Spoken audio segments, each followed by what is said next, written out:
the dust will settle, and I think 99.99% of projects will fail, and they'll realize that, you know what, we shouldn't have spent $5 million on that R&D project.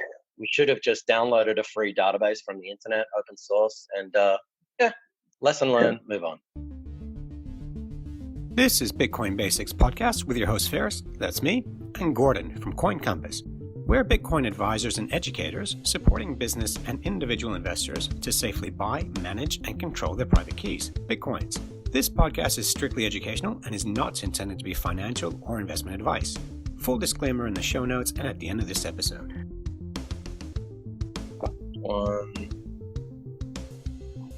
Go for it. Hi, Gord. How are you doing today? I'm good, thanks. It's been a while, a couple of weeks since we last podded. Yeah, that's what Christmas and New Year's does to people's work schedules.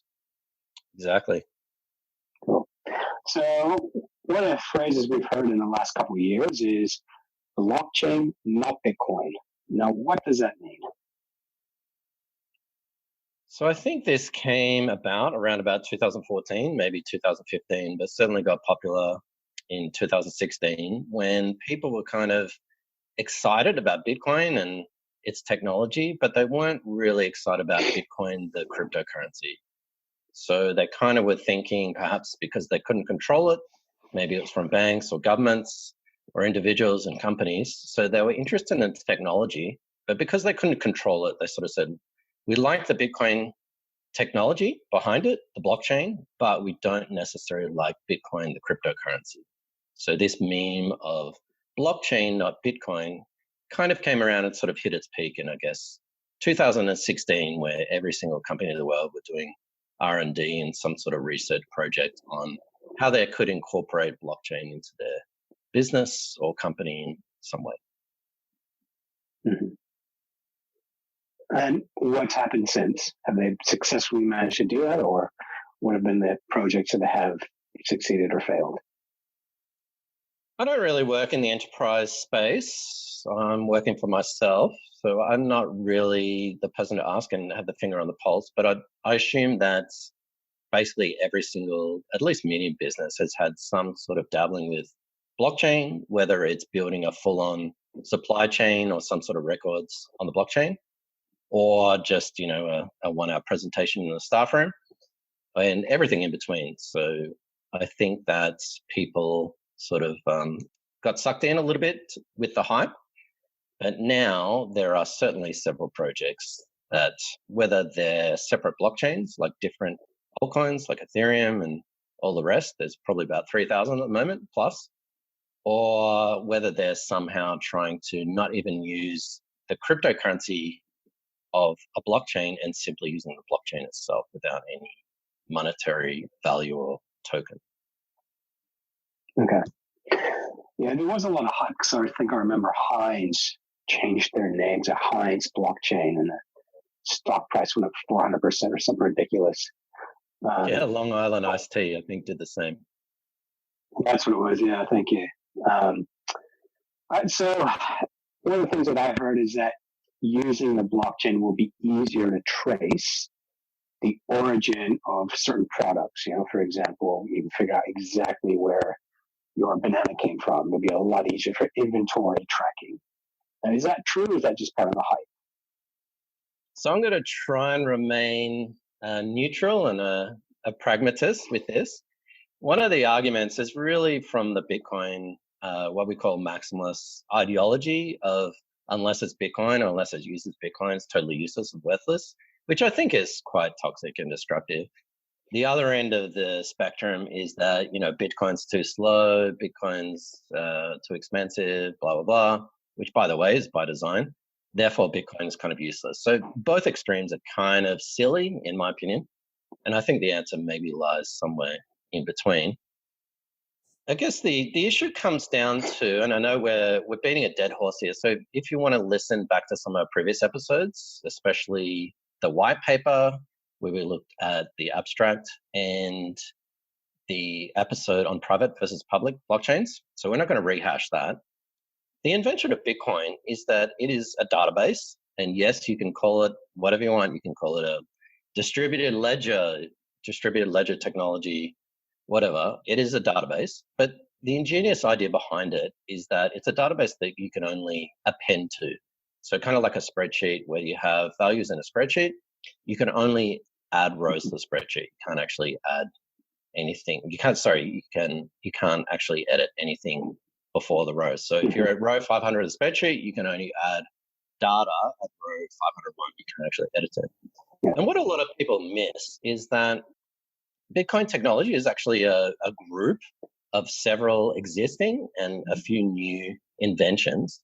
And some of this technology we've had for ages, like 34 years. When we talk about public and private keys, when we talk about hash functions and hash algorithms, proof of work, for example, they're all technologies that have been around for a while. But two, I guess, major new technology, the blockchain being one of them, and Nakamoto consensus. So that's how the network actually decides on what is valid and what is invalid. I guess the blockchain kind of takes the cake in terms of innovation and marketability. And so everyone's kind of running with this whole blockchain thing. But we may be going down a rabbit hole here, and we may need to edit this out. But the innovation of the blockchain is quite amazing. But if, for example, I created a new version of Bitcoin tomorrow, I could have exactly the same, and I call it Bitcoin Gordon. I could have exactly the same properties of Bitcoin. 21 million, a fixed cap supply, all the same code, the Nakamoto consensus, the blockchain, blah, blah, blah, blah. But people could actually rewrite over that blockchain with other miners. And the reason behind that is because it's not because of the blockchain, but Bitcoin gets these kind of emergent properties like censorship resistant, like decentralization, and other properties because of the proof of work algorithm. So what makes Bitcoin special and unique, even though the blockchain is kind of amazing, it's actually the network effect or the hashing power of the network, the proof of work that goes into it, that actually gives Bitcoin its security. So a lot of the arguments are like, Bitcoin is slow. Bitcoin might be secure. And by the way, there was a study that came out the other day that said, even if Google pointed every single one of its servers towards the Bitcoin network, it would still be less than 1%. So the Bitcoin network is huge in terms of computational power, but it's not the blockchain that gives it those emergent properties. Like censorship resistant, it is the proof of work. And that's what a lot of people, I guess, don't really get in terms of let's just build a new blockchain, or let's even build a blockchain without any monetary incentive. Let's change it from proof of work to proof of stake or some other system. And what you've kind of done is kind of said, well, an aeroplane, the most amazing thing about an aeroplane is it has wings. So let's just put wings onto everything else because, all an airplane can do is fly. And to me, an airplane flying is a pretty good use case. I don't need to put wings on a train or a car or whatever. Who knows? Maybe that will happen in the future. But I guess people are sort of looking at these technologies like the blockchain and saying, well, what else can we adapt them for? So, Gordon, if I'm understanding this correctly, so essentially the blockchain is just a spreadsheet, but what makes Bitcoin so valuable is that you've got so many nodes, computers, people that are eyeballing that spreadsheet and confirming new entries. So you can go in and add that 501st row, and anyone can add that in, but that row is not confirmed or needs to be confirmed by everyone that is part of the Bitcoin blockchain. So that's what makes the Bitcoin blockchain so valuable and so strong. It's kind of like the pyramid analogy we've used in the past.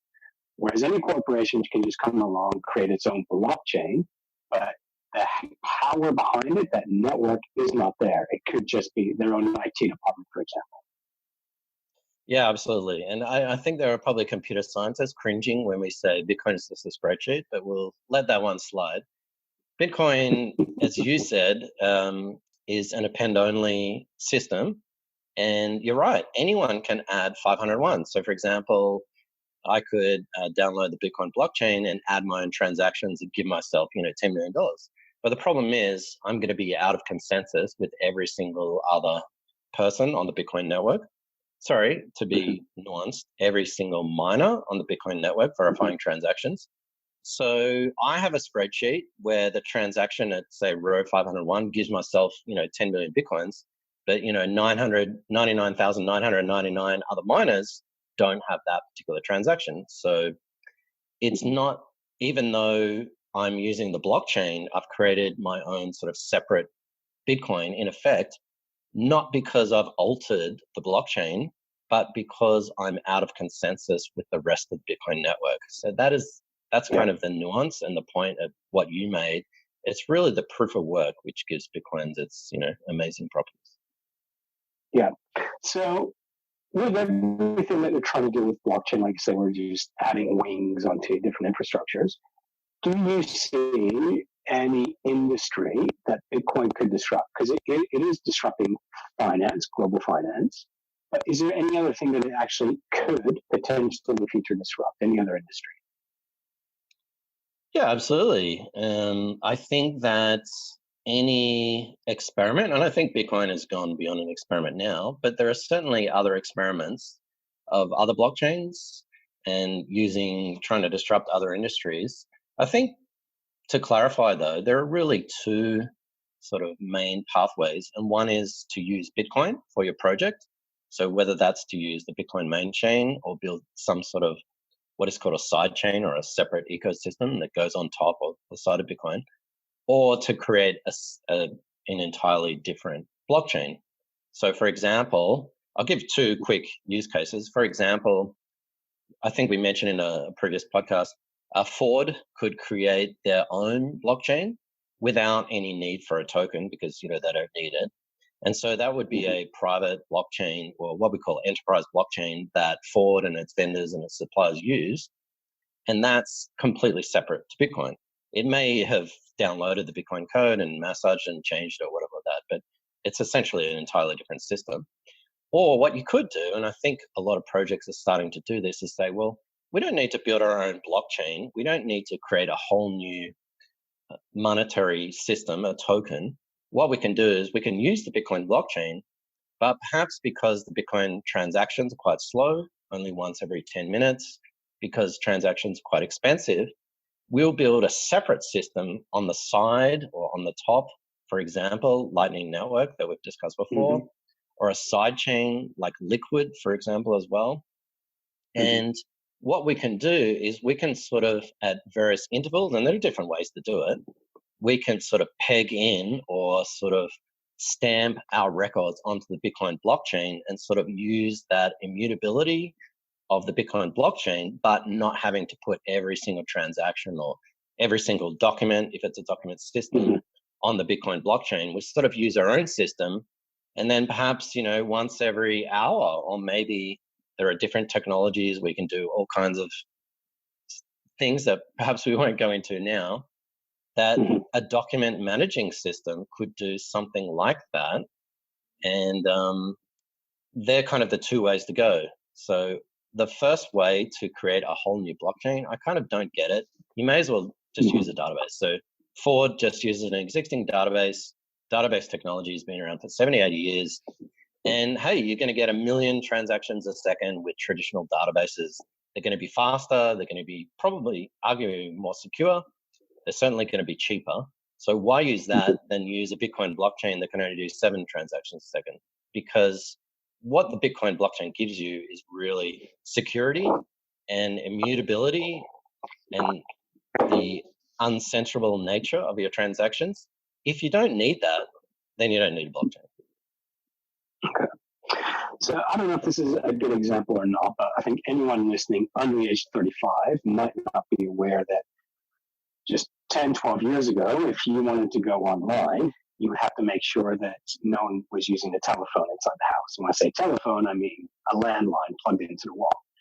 And then you would go through this, funny signal. So when you were online, you had to make an announcement, I'm going online, so no one would use a phone. And very, very slow to just download one website. So even though today we're still using the internet, the foundations is, basically going back to what we are. So can we make the analogy that Bitcoin today is still that same process where it is, as you say, by design quite slow, but we're building on top of that premise, whereas, we're kind of expecting Bitcoin to be able to be where we are today. And that, yep, I can watch Netflix on my mobile phone via 3G. And I think it was frustrations. Bitcoin is, why can't it do that? Well, Bitcoin is still in those early days where you need to announce I'm going online. And these side chains that you're talking about, that is where the future will be Bitcoin. Yeah, absolutely. I remember trying to download pictures of Cindy Crawford, and they took like at least 30 seconds on a modem. That's just saying Cindy Crawford showing their age. I know. I actually bugged my parents so much, we actually installed a separate phone line in our house so that I could use the modem exclusively. But anyway, that's another story for another time. I think, I think you're right. I think we're sort of, and other people use this analogy, we're in the 1980s of the internet. When in the 1980s, no one kind of knew what the internet could be. It's kind of like these connected computers, and they could, at that time, send emails to each other. Big deal. Who cares? Like, why would we ever need the internet, sort of thing? So I think we kind of can't see the forest from the trees at the moment. And perhaps, in another 10 years, we'll have, actually, not perhaps, I think we really will have this amazing technology.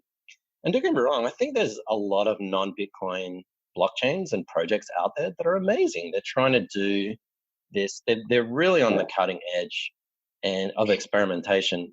The only problem that I have with any of them is that if they try and compete with Bitcoin on money, it's kind of like, your operating system, your Android or iOS and something like that. If there's a bug, then it's like, well, too bad. Doesn't really matter. We'll release a patch next week or even next month or something like that. But Bitcoin is software. If there's a bug in Bitcoin and you've lost all your Bitcoin, that's kind of a big deal. You can't just reboot your Bitcoin or reboot your computer and everything's fine. So Bitcoin is software at the end of the day. So it needs to be slow and steady, which is why I think Bitcoin's taking the right approach. Doing all the plumbing, all the infrastructure at layer 0 to keep it simple. And complexity is the enemy of security. So I think Bitcoin by design is slow, and it's slow also not just in transactions and block time every 10 minutes, but it's slow in terms of development because they want to get it right. You've only got one chance to get it right. If there's a bug in Bitcoin that inflates the total supply, which has happened in other coins, I'm looking at you, Monero and Zcash, that's an enormous problem. I mean, you got a problem with your iPad, you reboot it, big deal. But you got a problem with Bitcoin, it's game over. There's only one chance to actually get this right. And one thing I want to say there is that, when you're saying it's slow, that is insider talk. People think Bitcoin is slow when you're comparing it to some other cryptocurrencies. But when you're comparing it to everyday fiat, Bitcoin is fast. Like, I recently had to move money from New Zealand to Australia. And I've got a brokerage account, and that took 3 days. Most times it would take a lot longer than that. And this is two countries where you've got the same banks operating, same language and everything, and it can take 3 to 5 days to move money across. So when we're talking 10 minutes on Bitcoin, that's not slow compared to your orthodox alternative fiat currency. And that's anywhere in the world. To a mobile phone, not a bank account. So when we say Bitcoin is slow, most people would experience Bitcoin as lightning fast. It's slow compared to using your credit card at point of sale at a merchant, but it's not slow when you're moving money or funds from one person to another. Yeah, I guess I'm living in my own bubble here. It's slow compared to other cryptocurrencies. There's every single day there's a cryptocurrency come out, and like Bitcoin's got a block time of 10 minutes. Your transaction can only be confirmed within 10 minutes. We've created this new amazing blockchain, and every single block is 5 seconds. And it's like, who cares? Bitcoin is slow by design. Yeah. So, Gordon, just to summarize everything here, we had a lot of hype early on where people thought, blockchain is going to change the world. But the same thing with the internet in the 2000s. Everyone thought that a web page could do so many things beyond just being a point of contact or point of sale. We saw that hype with the ICO bubble in 2017. So there is a lot of potential, but we don't know what it is yet. We have some ideas, but it's not going to be working on the main blockchain. It's going to be like Lightning, where they create a side chain. And we do recommend people listen to our Lightning podcast, and we even did a newsletter on it. So that'll goes into more depth about if you don't know what side chains are and layer 2 are. So that's where we are. We see Bitcoin, the blockchain, as really the only long-term blockchain that's going to stick around. Any businesses that want to work on blockchain, they're kind of going off track and missing what the premise of Bitcoin blockchain is. Yeah, I agree with that. But I will say, and perhaps other people listening to this are kind of cringing a little bit, there are some amazing projects that aren't looking at money and are looking at all kinds of other experiments, like records on the blockchain and other things like that. I think they're valuable experiments. So I think that any sort of project that doesn't try to compete with Bitcoin and money, we've already kind of done that experiment and we've seen that it works, is really valuable. Now, some of them will fail. Actually, probably most of them will fail. A lot of them don't need a blockchain, but let them try. It's the same as as you mentioned with 2000, 2001. Some businesses need a website, and it makes sense for Microsoft and big sort of businesses to have a website. But your local Chinese restaurant down on the corner probably doesn't need to spend $10,000 on a custom designed website. So, is that a waste of money? Perhaps. Does that enhance a business? Who knows? But I think a lot of these projects are just bought into the hype. But we'll see. I'm pretty excited to see the non-monetary uses of blockchain technology. And again, the side chains and the sort of layered solutions on top of it. And I think we've discussed before, I'm excited to see, especially record management. I think that's one use case that really does make sense. For example, I think in the past we talked about university records. You have to trust someone. And if you're trusting a university to be genuine and having the original document, then you're trusting them anyway. You could use some sort of system to hook into the blockchain to authenticate that. Now, blockchain is not a truth machine. At the moment, we can say it's used for money, but because we don't need to trust, a third party or third entity, it's a trustless system. But if we're going to trust an organization anyway, then definitely, we could definitely have some use cases. I've gone on a little bit, but one of the last points that a lot of people bring up is decentralized all the things. And usually decentralized means creating a new blockchain. I don't think most things need to be decentralized. Most things don't need a blockchain. People are talking about the other day of having Uber on the blockchain and all this kind of stuff. And it's just like, you don't need Uber on the blockchain for a couple of reasons. And the number one reason is that, well, one, it's going to be slow. You've got transactions on the blockchain. And two, you're trusting Uber anyway. So you're trusting Uber and their payment system, and they've got your email address, your password, and all that kind of stuff. And thirdly, why do I need my Uber from myself, from my home to the airport, to be visible on a public blockchain? That just hurts my privacy. So I think most projects don't need a blockchain. Some of them do. We'll see what happens. But definitely a lot of hype. And if you can replace the word database with, if you can replace the word blockchain with database, and it still makes sense, then you don't need a blockchain. No, that makes us mean that with the Bitcoin blockchain is basically it's a ledger showing I sent you X amount of Bitcoin, and there's proof of that. You can't negate it, you can't deny it. It's like the pyramid, it's built in. But with like Uber, with Chinese food, with a coffee, why do I need to keep a record of that transaction? I don't. If I'm buying a house, if I'm buying an expensive car, a yacht, then yes, I do want that recorded somewhere. But why do I need that with any other aspect of my daily life? I don't. So, I do see your point there. But here's the nuance of it. Why do you think you can trust that transaction on the blockchain? So the Bitcoin transaction.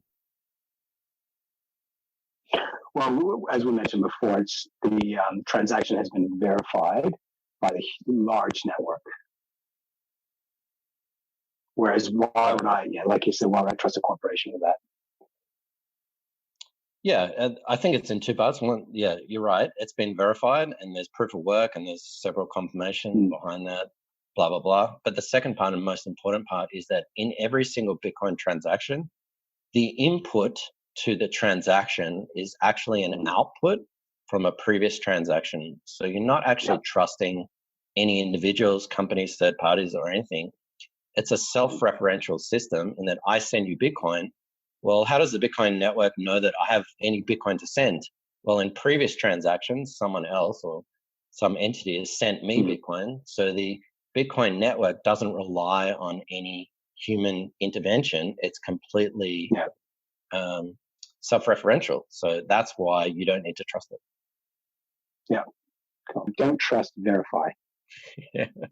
Okay. I was actually based on an old Russian custom called trust but check. It's don't trust, verify. I heard a Russian idiom the other day, and you know how we say, like, don't put all your eggs in one basket? Well, the Russian idiom was like, put all your eggs into one basket, just guard it really well. I kind of like that. Yeah, I actually think that was, it was the economist who said that. Keynes. I think Keynes was the one who actually first said that. So put a few eggs in one basket, watch them closely. Okay. Yeah, well, I mean, we could continue on this forever, but it's a good introduction. Blockchain, not Bitcoin. It was a meme, and it was really a marketing thing. Every single company in the world was dabbling with blockchain technology. An IT guy or the CTO, whatever, convinced their CEO to drop, thousands, tens of thousands, 100,000 worth of money to do an R&D project. So I'll admit it was a bit of a scam. It was a bit of a scam from these people to try to generate work, and maybe even someone believed in it, but who knows? The dust will settle, and I think 99.99% of projects will fail, and they'll realize that, you know what, we shouldn't have spent $5 million on that R&D project. We should have just downloaded a free database from the internet, open source, and lesson learned, move on. Do you think I'll learn a lesson? No, actually, I don't. It'll be something else. All right, I think that about does it for us. We could continue like this for hours. Well, I could anyway. And I'll link a couple of Andreas Antonopoulos' videos, which are absolutely awesome, in the video description, especially the one where he talks about bananas on the blockchain. It's not comedy, actually quite insightful. And a couple of analogies from his as well. So bananas for blockchain, I think that's appropriate. Yeah. I want to give full attribution to him because a couple of examples he mentioned, so I'm not stealing his stuff. Okay. Well, thanks, everyone. Thanks, Ferris. Another one's in the can. Thank you. Cool. Thanks for explaining that, Gordon. You're welcome. And next time, I'm going to come up with a more complicated economic, global, geopolitical. Well, it is a flavor of the year, I think, geopolitics right now. So, all right. We'll catch you in the next one. Thanks, everyone. Cheers. Thanks for listening, everyone. Thanks for watching or listening. Please visit coincompass.com/free to register to our socials and discover other free content. Subscribing, liking, and following helps this content remain ad-free. Until next time. Disclaimer. Any content provided by Coin Compass or the Bitcoin Basics podcast is for educational and informational purposes only and is not investment, legal, tax, or any other professional advice. A qualified professional should be consulted before making any financial decisions. Coin Compass or the Bitcoin Basics podcast will at times recommend certain products, services, and technologies, but these are opinions based upon our own or podcast guests' experience and not endorsements. We take no liability for out-of-date or inaccurate information, software bugs, manufacturing errors, technology misuse, or issues involving third parties. Visit coincompass.com for more information and please contact us.